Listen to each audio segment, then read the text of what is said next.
going on, everybody? Welcome to Tip-Offs and Kickoffs podcast. I'm your co-host, D. Wells. It's Jay right here, man, a.k.a. Josker, man. How y'all doing? Heck yeah, so this is our second episode. We're going to kick things off right. Yeah, man, a lot of crazy stuff's been going on this week. You know, we had Game 2 that just happened.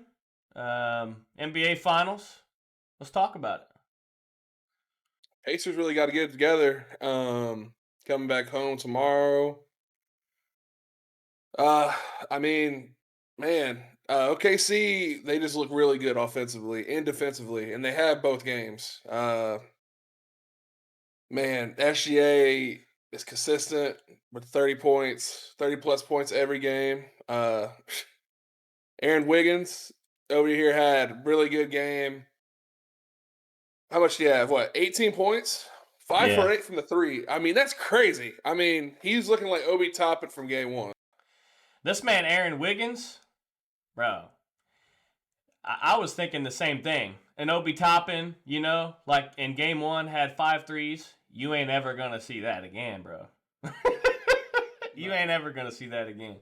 This man, Aaron Wiggins, was Japanese steakhouse style hibachi cooking, bro. Cooking these dudes from the three-point line, man. That's wild, man. He was for sure activating those park cards. I don't know. Like, that's the thing, man. Like, when he's really their spark plug off the bench. I mean, he's been consistent the past couple games. It's scary. We're going to have to do something about him, but he's not the only issue. Caruso also had 20 points, 6 for 11, and he was 4 for 8 from the three.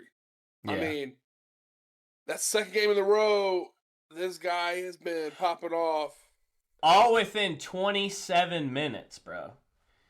Alex Caruso had 27 minutes of playing time. Aaron Wiggins had 21 minutes of playing time, bro, and scored 18 points.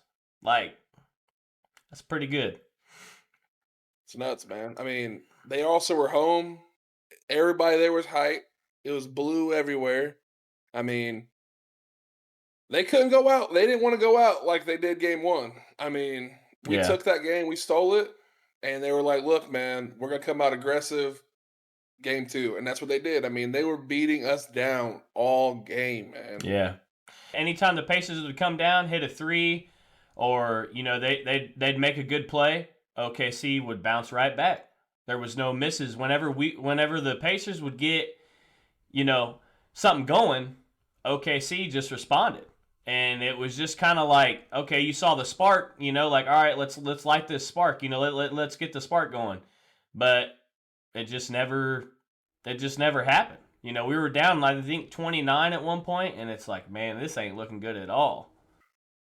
Like I said, man, Cruz had 20. SG had 34 points, 11-21. Being very aggressive like usual. But what's unusual is Chet Holmgren going off. I mean, game one, he wasn't doing nothing. Game two, 6 for 11, 15 points.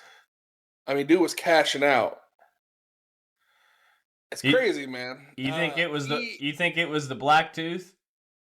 Oh no. That's it. Okay. You know, speaking of that probably makes sense because he wants that $800,000 bonus if they win the championship. Hopefully he puts that towards fixing that damn tooth. That thing is somebody needs to call the dentist. Seek medical attention, Mr. Chet. It's crazy. How are you a millionaire and you walk around like that? Because, like, this isn't recent. He had that when he played for Gonzaga too. Yeah. I don't know if he was like, look, man, I'm not fixing the tooth until I get a ring, which is kind of crazy. But look, if y'all win and you get the $800,000 bonus, get your damn teeth fixed, man. You over here doing public interviews and press conferences with that damn dead tooth showing, bro. Get it situated, man. But hey, Chet, hands down, had a good game. Yeah. Good job to the Thunder. We're back in Indy tomorrow. Game 3. We're going to change around. Now, what we need to do as a team First of all, hopefully Tyrese is healthy. After the game, I don't know if you've seen, he was limping real bad. Yeah. Um, it's kind of crazy because people were going in on him on Twitter, start calling him Limpy T now. I'm like, that's kind of crazy. You calling my guy Limpy T. But Yeah. anyways, it's cool. Tyrese don't care about the hate because he proves everybody wrong at the end of the day. So tomorrow, we're back home. We're going to keep it rocking. We play better at home. I mean, we get loud. Everybody gets hype. Yeah. But Tyrese has to be aggressive. Definitely dish out his passes like usual, but he just needs to be more aggressive and not passive. Because when he plays passive, we start struggling, man. Because he's literally the engine to the team. Yeah. And not to mention, the bench has to show up. The bench had a total of 6 points in the last game? It was nuts, man. Yeah. I mean, OKC's defense, man, like, it's just hard for really any team. I mean, I know the Pacers are really good, at passing the ball around and somebody getting open, and making good shots. But, dude, they play pickup D so well, bro. Like, first game, I mean, we played really good D, and OKC wasn't hitting too many shots, but this second game, OKC was on point, both sides. Offense, defense, and like I said, whenever we got something going, they responded, And, another thing is people talk about how, like, OKC is a hard place to play, a hard place to beat them at home, which it is. OKC is a tough arena for basketball teams to go in there and beat OKC at home. But the Pacers is the same way, like you said, bro. They're the same exact way. Like, that place is so loud, bro. Like, you'll hear flopper. Past games that we've had, like, they were chanting Bobby sucks, like, that gets in people's heads, bro. Like, it's a game changer playing at Indy. We both have the advantage because they're tough at home. It's rare. I don't know the exact number, but it hasn't been that many times that they've lost 2 in a row at home. Same with us. I mean, that's the thing about this series is going to be crazy because somebody's going to end up slipping, and man, it's done. I think this game 3, is going to determine who's going to win this series. This right here is where it's going to matter. Game 1 at home. Yeah, and we're going to see. If the Pacers lose game 3, it's going to get real spooky, and it's going to make me nervous. Yeah. Yeah, because I feel like game 3 is usually the worst for the Pacers. We lost to the Cavaliers game 3. Great game 3 too. Yeah. Twice there, and then they beat us here game 3, and then we won the next 2. Yeah. But yeah, I mean, it's we gotta show out on game 3 for sure. Mm-hmm. No, it's gonna be rocking, man. I mean, they're having a watch party outside the arena. I mean, dude, people are flying in from OKC. I mean, they're going to have a fan base too, but they're not going to be like us. Indy's back. Indy is going to be packed. Yeah. Man, it's nuts. Yeah, I'm just excited to see what we're going to do. Like I said, Tyrese needs to be more aggressive. We got to hit our shots. Definitely lock down. They just got to keep doing their thing. That's the big part of it. The thing about Tyrese, if he gets his assists, he gets at least 10 assists. 9 times out of 10, we're gonna win. Mm-hmm. If he's double bound, we're gonna win 9 times out of 10. I mean, that's been the factor this whole entire season.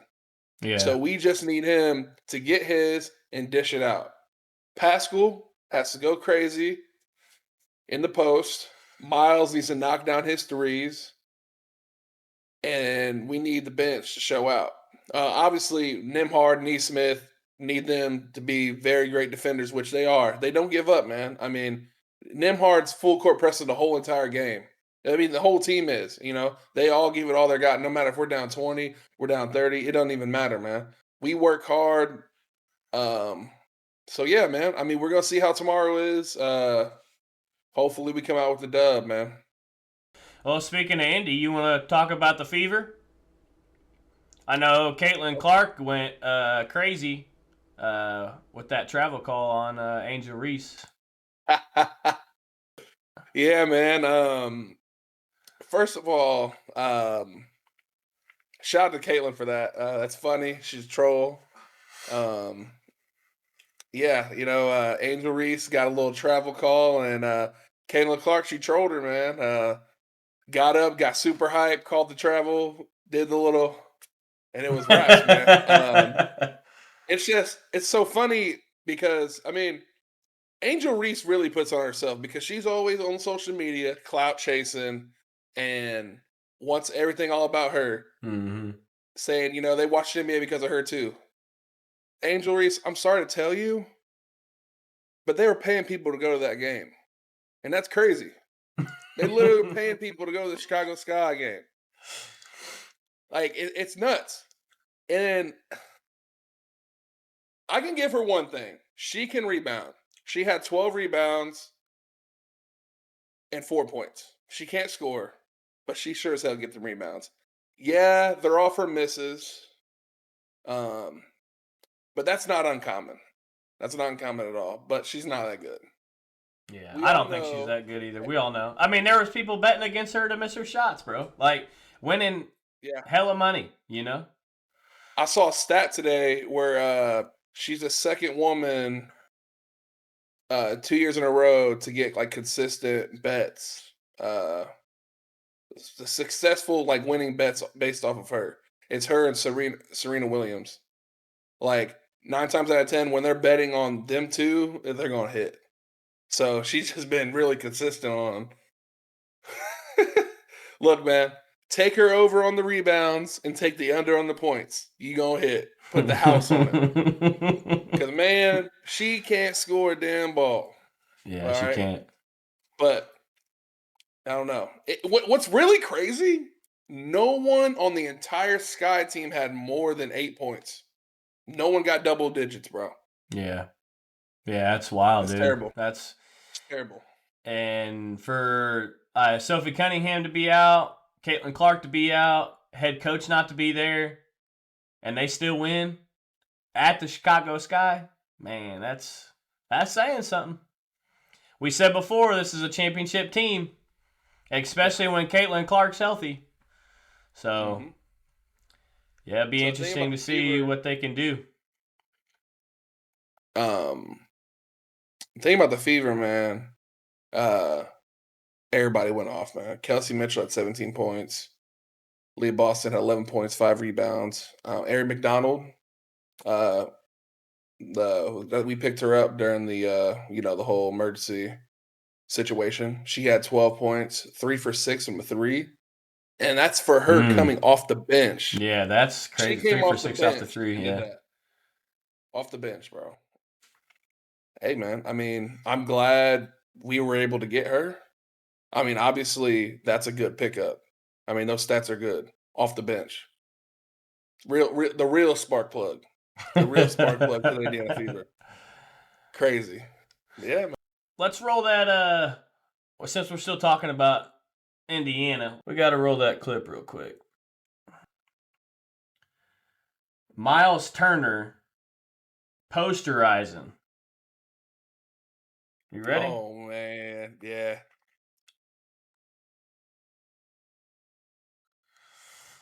All right, let's watch this thing here. Way to go. Halliburton to Turner. Turner. Boom! Miles Turner. Bro, what? I know Hartenstein felt that one, bro. Yeah, I mean, that's in Miles's bag. I mean, it's crazy. Like, when he does that, everybody goes crazy, especially when he does it here, because he does it here a lot. Mm-hmm. And, that's not usual for him to be, like, aggressive in the paint.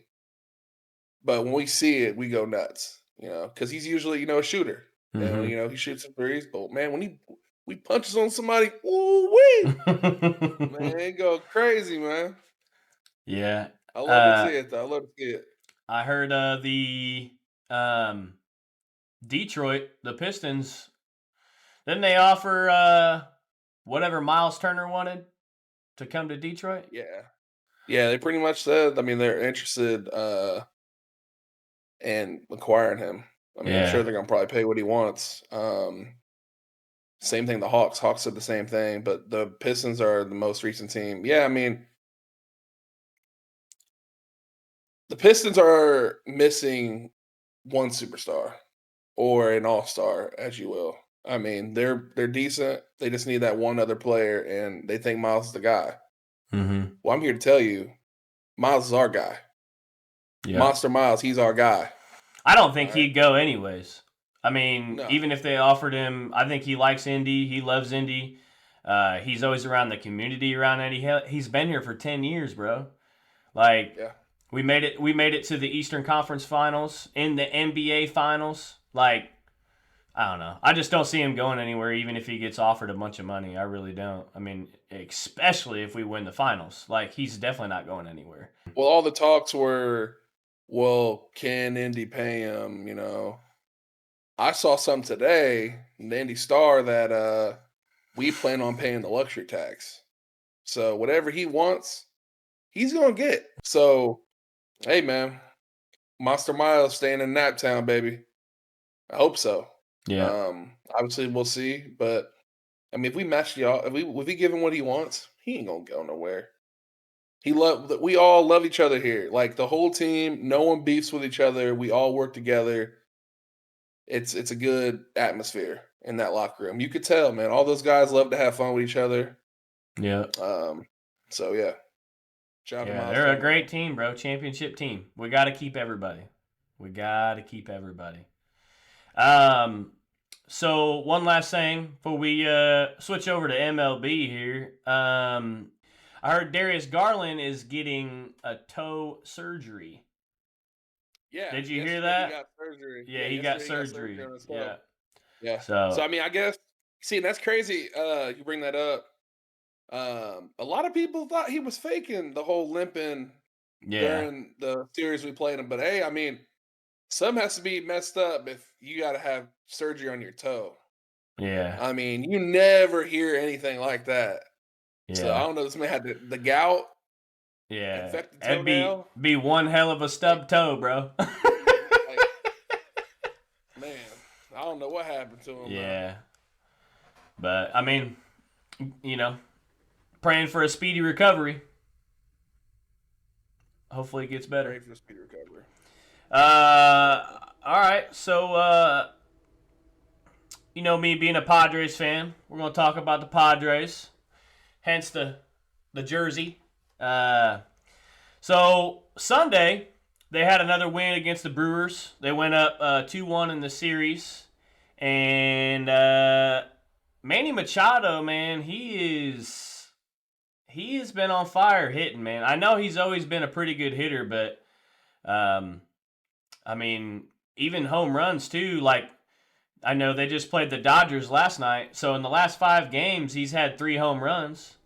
3 home runs, and like his hitting average is, what is it? He's hitting like .32 for a batting average right now. But yeah, they did pretty well against the Brewers. I mean, they held them to 0, you know, no runs. The Brewers, man, they're struggling at bat. They're struggling behind the plate right now. Last few games, at least, they've left a lot of runners on base. I think they left 10 dudes on base last game. On Sunday, they left 10 guys on base, bro. That's crazy. In 5 innings. But yeah, Manny Machado in that same game, he hit his 350th home run. Tatis, he's been kind of on a dry spell last couple games recently. He had 3 games in a row where he didn't even get a hit. I'm like, come on, man, we repping you out here. You the talk of the town. We need you to get a hit, Tatis. Let's go, baby. Another thing too is we got Nick Pivetta. We picked him up. He's been pitching pretty good all year, bro. But this last game, he got hit off 8 times in 5 innings, I think it was.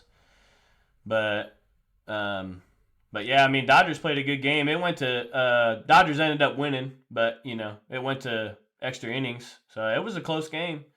I think this next game, game 2 in the series, I think the Padres end up getting a win. Yeah, like you said, Manny Machado, he's been there forever, man. He's the vet on the team. He's the captain. I mean, Machado keeps that team running, man. Everything that's going on, he takes care of it. I'm happy to see him doing good still, because he's getting up there in age, man. But it's nice seeing guys like that still able to perform. That's the big thing. And that's awesome. You guys won that series against the Brewers. It's pretty big. 'Cause they're not that bad. They're pretty decent. And yeah, I mean, you guys have the bullpen definitely what you guys pick up. That's nice with you Darvish being out. That kind of hurts, but I mean, you guys obviously were able to get it done. I mean, y'all got a winning record. Tatis leads the team in home runs. Machado leads it in the batting average. Batting average, yep.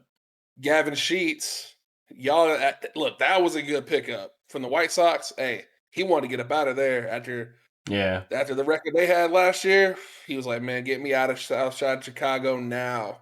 He has most RBIs on the team right now, so yeah, man, you guys are pretty solid.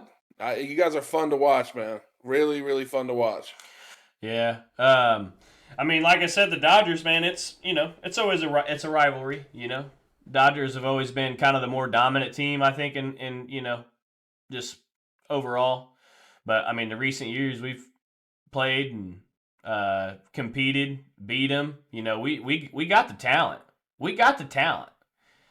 We got the talent to go all the way, but it's just, can we keep people healthy? Can we come in clutch when we need it? Can we pitch well? Can we hit well? There's obviously a lot of different factors to that, but Tigers and Cubs, man, they're killing it this year. Aaron Judge, man, he's been killing it too. 23 home runs, batting average of .396, bro. Whoo, in 64 games. Yeah, he's a dog. He hit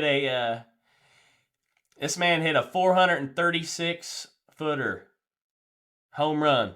436 feet, dude. And it was off that rookie, Hunter Dobbins from the Red Sox. The Red Sox ended up still winning that game, but Hunter Dobbins was talking smack. He, like an interview before the game or a couple days before, something like that. I'm not going to quote him, quote unquote, but he said something along the lines of, if the Yankees were the last team to give me a contract, I would retire. I'd retire before I'd wear pinstripes. Aaron Judge said, you going to learn today.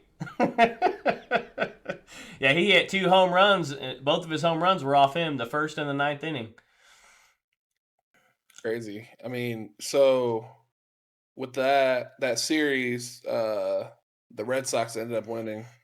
But that's a back and forth, man. Like, Red Sox and Yankees have been rivals forever, man. Mm-hmm. Like, pretty much since the 1800s, man. Like, literally, like, they just go back and forth. But you're not lying. Aaron Judge has been going crazy. I mean, 2 home runs in a game. He had 4 RBIs, 3 runs. Mm-hmm. I mean, 3 for 4 batting. I mean, Judge the beast.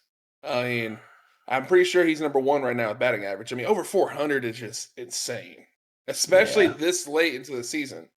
Yeah. Aaron Judge has always been good. I'm glad he got it figured out because last year in the postseason, he was kind of struggling, getting struck out a bunch of times and stuff. But you know what this man said? New year, new me. Mm-hmm. My boy got his teeth fixed. Boy got veneers, man. Yeah, look at this shit right here. That man got veneers. Look at this. Man, I'm a new man.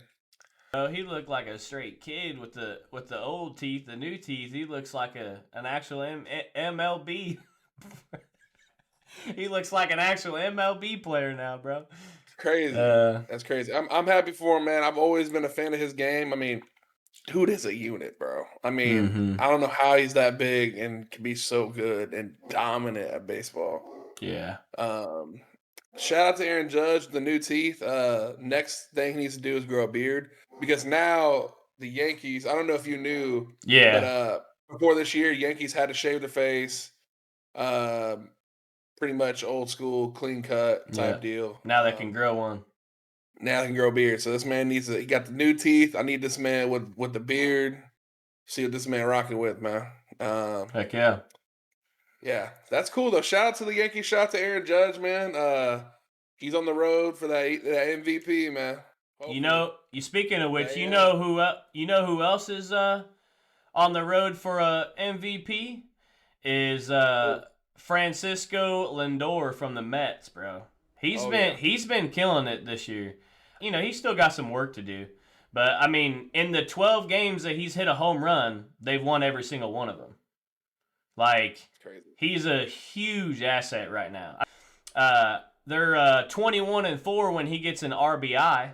Like, it's like if he's doing good, then, it's like the Mets are going to win the game. You know what I'm saying? He's working his way to a potential MVP candidate. So, it's going to be interesting. I mean, there's still a lot of baseball left, but. Yeah. The Mets, I'm pretty sure they're number one team in the league right now. But Francisco Lindor, man, he's always been cold, man. Always been cold. It's been a minute since he stuck out like this. I mean, he's having a tremendous season. Yeah, I mean, best of luck to them. I mean, the Mets have a stacked team. I mean, you got him. You got the polar bear, Pete Alonso. Yeah. I mean, they're cold, man. Yeah. Their bullpen's nice. Kodai Senga. I mean, yeah, it makes me happy, man. But they know who the real New York team is. Nah, I'm joking, man. You're crazy.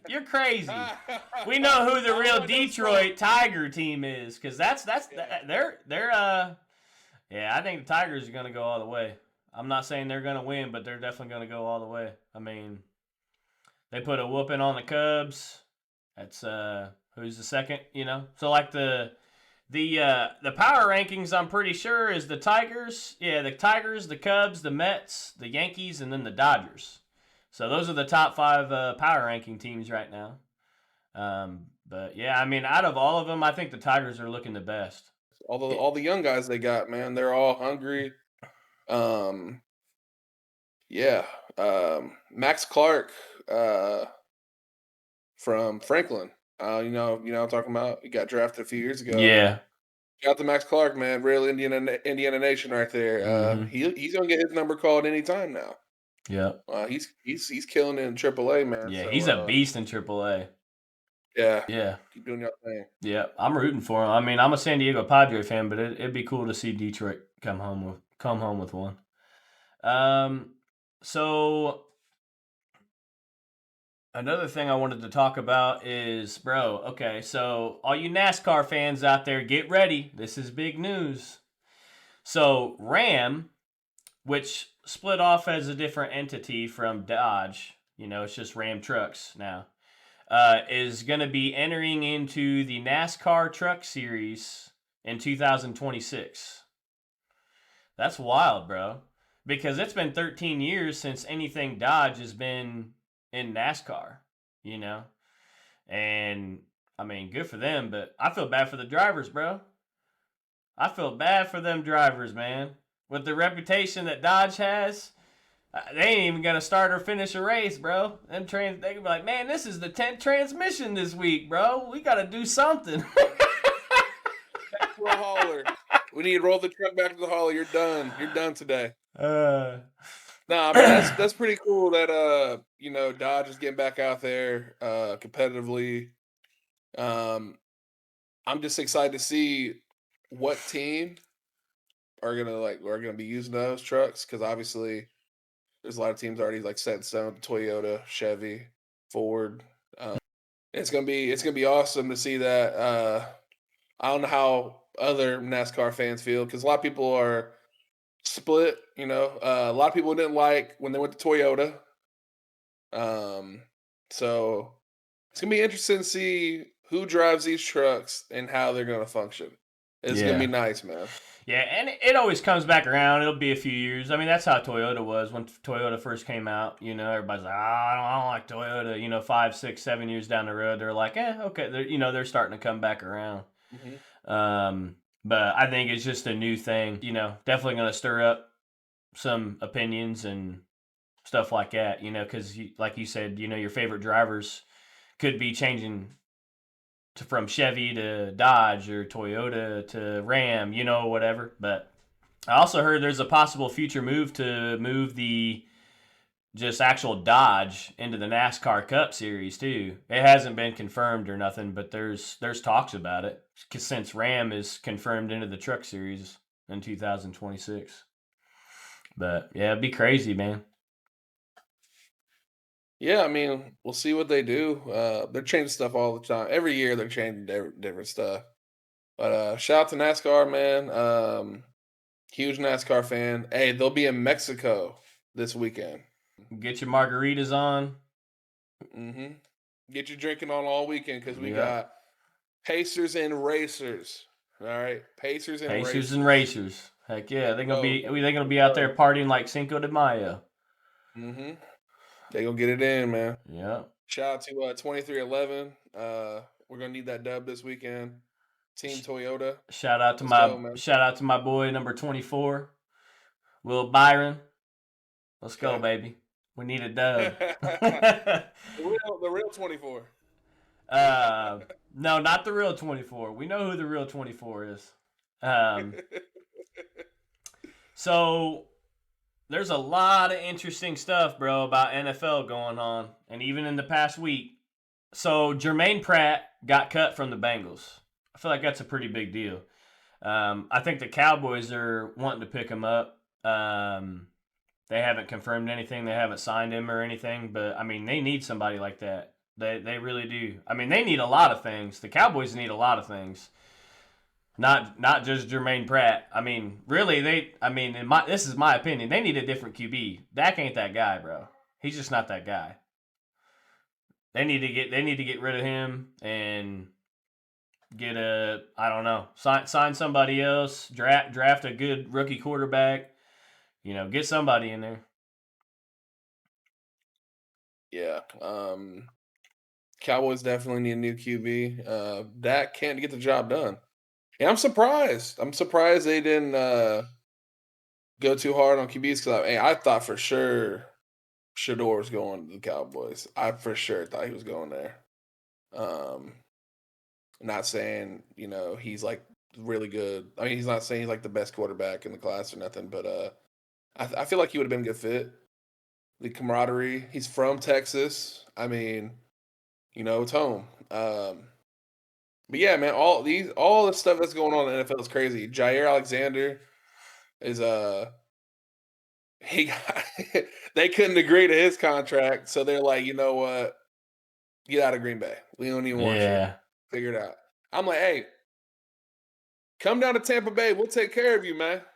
We got it. We got the money. We'll pay you, man. It's hard to see some good players, especially that's been playing in the same team for a while ago. Like, when Keenan Allen left, man, went to Chicago, I'm like, bro, what are we doing? Like, we were just getting started, bro. We were gonna get a good receiver core set up and everything. Defense was good, and then they didn't want to pay Keenan. They're like, see you. Like, he's like, all right, I'm out of here. But the Colts, it's official. Carly Irsay, she's gonna be taking the ownership role from her dad Jim. Unfortunately, passed away. But the two of the sisters are going to be helping them too. Kaylin and Casey. Casey Foyt and Kaylin Jackson, I think her name is. So all three of the daughters are going to be taking owner and leadership roles over the Colts, which I think is really cool, because the Colts ownership's been in the family ever since Jim's dad was the owner. It got passed down to Jim, and then Jim's passing it down to the daughters. So it's cool, man. It's cool to see the lineage. The lineage. Yeah, man. Pass down the lineage. That's awesome, man. I feel like everybody knew that she was gonna take over. Because I mean she's just been so involved with the Colts organization. You Yeah. know, she'll be down there with the headset on. I mean, Yeah. you know, she's really involved. Yeah. Shout out to the women in charge, man. Entrepreneurship right there. I like it, man. Yeah. I believe in them. I believe they can do what they got to do. Oh yeah. Like you said, it's been in the family. Like they know football. They And know how this all works. They know the business. And she's been around for a while too. Like she was vice president for 12 years. I think it was like 2013. I think is when she became. I can't remember 2008, 2013, something like that. But she's been around the Colts for a long time. So she's going to be like the head say so. But the other girls are going to get in there and they're going to learn and help, you know. And I just think that's so cool, man. Yeah, I think it's going to bring a new light, a new motivated journey for the Colts. I really do. It's gonna be cool to see. So J.K. Dobbins, ex-Charger, ex-Raven, got signed to the Broncos, $5.25 million on a one-year contract. Now that scares me because they're in the same division as the Chargers. And Bo Nix last year was showing some potential. They get that whole team going. They put stuff together. Broncos are going to be a good team this year, man. I really do. I really think the Broncos are like, you know, that everybody talks about the Chiefs. I think it's going to be the Chargers and the Broncos this year fighting it out for the AFC West. I really do, just because of all the people that the Broncos got, we got. I mean, the Chiefs kind of re-signed a lot of people, but yeah, we'll see. We'll see how that goes. I know some of our listeners, it's a little older news. I know some of our listeners may have seen it, may have not seen it. But Stephon Diggs, he got signed, went to the Patriots. Cooper Kupp went to the Seahawks. Devontae Adams went to the Rams. And Nick Chubb went to the Texans. Stephon Diggs is definitely going to be a wide receiver 1 on the fantasy this year, bro. For sure. Going to be a good fantasy pickup. Lock your pick now. You better lock him up now. Devontae Adams going to the Rams. It's all right. I mean, they lost Cooper Kupp and got Devontae Adams. I mean, I think that's an even trade in my opinion. I think Devontae Adams is just getting washed up, bro. I mean... He puts on the show like he's still, you know, in his prime, and I just don't think he's in his prime, man. Like, I mean, he just hasn't really done anything. I mean, at Oakland, like I get it, you know. They didn't really have a good quarterback. They didn't really have a good line. But when he went to the Jets, I mean, the offensive line, defensive line was good, bro. Like, the thing about Devontae Adams, why he couldn't really show out that much was because Garrett Wilson is a dog, bro. Garrett Wilson is definitely the wide receiver 1 on that team. Like, he's the one that you're going to count on to get open. And I just don't think Devontae Adams is that guy anymore. I really don't.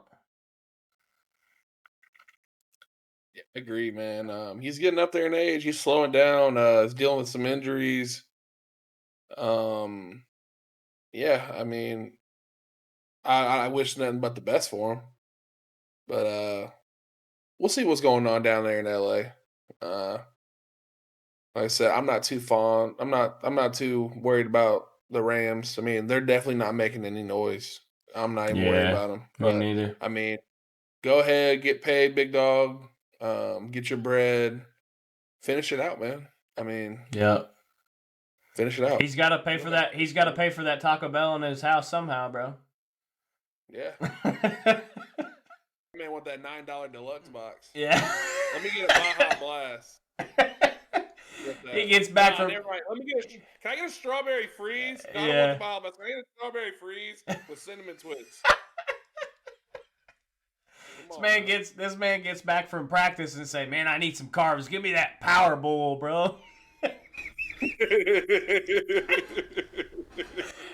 Shit. It's funny. So Kirk Cousins is gonna be riding the bench this year behind Michael Penix Jr. Shout out to Michael Penix from my city, from Tampa, Florida. Also, IU alumni before he transferred to Washington. All right. Before this past year, last time IU was good at football was when he was playing with us. Shout out to Michael Penix, man. I'm glad your career's going good, bro. Respect, man. Yeah, that's good for Michael, man. I really think he deserves it. As far as Kirk Cousins, man, I mean, he's a good dude, man. He's a good dude. I think he is a good quarterback. I don't think Atlanta's the fit for him. A lot of people say he's overrated, and I get it. I mean, I could see it at times, but I really do think he's a good quarterback. I just don't think Atlanta's the move for him. I know he said in an interview when they asked him about, the official starter, Michael Penix Jr. starting over him, he said he was real humble. He was just like, I can only control what I can control, and best thing we can do is to, get into the quarterback room and try to do what's best for the 2025 Falcons. So, I mean, it's kind of cool that, he's showing respect, to the younger guy, because he kind of mentioned that, he earned a spot, but it'll be good for really Michael Penix Jr. too, to learn under Kirk Cousins. He's been in the league for a long time, Another thing that happened, I don't know if you know too, is Derek Carr retired. Did you hear that? Yeah, I actually talked to a Saints fan. He was telling me about that. Yeah, I guess they weren't. He's been dealing with this injury, and he actually helped the team out. He took a buyout so they could have more space in the cap. Yeah. So really, Derek Carr did the Saints organization a solid. Oh yeah. Yeah. Everybody thought he was crazy too, like his teammates and the people around him. They were like, "Oh man, you're crazy," and he was just like, "Dude, like the league, like being here in the NFL for so long, like it's given me so much, Like he's basically like, I already made my money, like, and he's like, I know it's gonna sound crazy, but I'd feel bad sitting on the sidelines knowing I'm taking $30 million from the Saints, not doing anything." Because he was going to be out for the whole season. And it's just, it's wild, bro. Like, it shows his true character, Like, he's got a good heart. And I respect the hell out of him for doing that. Because you don't see very many NFL players, really any professional players doing that. They're like, I want my money, So, shout out to Derek Carr, man. Happy retirement, man. Fresno State alumni, man. Before we get out of here, though, man, I want to say happy birthday to Jeff Teague, man, the real zero. Zero, man. Hold on, let's show this picture. That was right before he got that ring. Right before he got the ring, man. Season when he was with the Bucks, man. Shout out to Jeff Teague, man, and shout out to Club 520 as well, man. Good dudes out there. DJ Wells, B-Hen, Moot. Jeff Teague, man. Yeah. Before I go, I want to name a couple honorable mentions. Shout out to Carlos Alcaraz. He, I don't know if you guys are tennis guys, but he won his second French Open. He was cooking all year and ended up getting the dub on Sunday. So, shout out to him. Shout out to Texas for getting their first Women's College World Series title, aka the Softball National Championship. They beat Texas Tech. So yeah, man, shout out to them. Other than that, we appreciate y'all watching. We appreciate y'all listening. We'll catch you next time. Peace.